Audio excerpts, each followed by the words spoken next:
agora nós estamos aqui no Cresce, Conselho Regional dos Corretores de Imóveis do Espírito Santo, junto com o presidente Aurélio Della Piccola, e nós vamos falar de um assunto que tem gerado muita polêmica.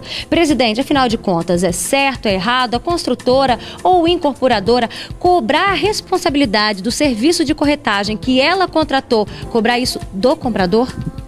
Pois é, Roberto, é um assunto que tem sido levado à baila nos últimos tempos aí, muito questionado.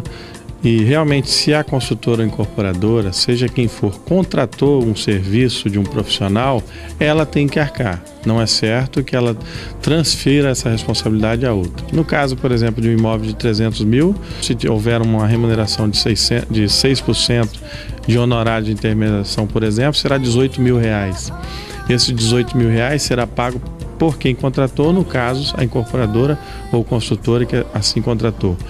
E o comprador vai pagar os 300 mil, com o documento de 300 mil, pela construtora e incorporadora diretamente. Então é importante o comprador ficar atento antes de assinar o contrato a este valor, né? Isso, mesmo que assim seja obrigado a fazer, ele tem que procurar o órgão de defesa do consumidor e procurar os seus direitos, obviamente. E qual é o grande prejuízo que o comprador vai ter, presidente, ao realmente assinar aquele contrato que está com um valor inferior do que foi ofertado? Aparentemente ele vai ter um lucro em pagar menos impostos de transmissão desse bem, de confecção de documentação desse imóvel. Mas no futuro, o que pode haver, na verdade, é o contrário. Ele pagar um imposto muito maior de um ganho de capital se ele comprou um imóvel num valor menor. Quando for vender por um valor maior, ele vai ter uma tributação que é um imposto maior do que os de transferência. Então ele vai ter uma perda grande. E em relação à cobrança de taxa para confeccionar o contrato de compra e venda, isso é legal? Pois é, quando a própria empresa confecciona esse contrato, é um contrato feito em caráter particular, não é contratado ninguém para prestar esse serviço.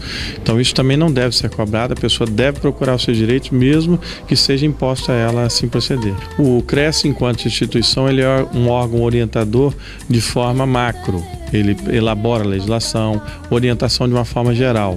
Ele não é como se fosse um papel social de sindicato, que teria talvez, quando fortalecido, um quadro jurídico disponível, né?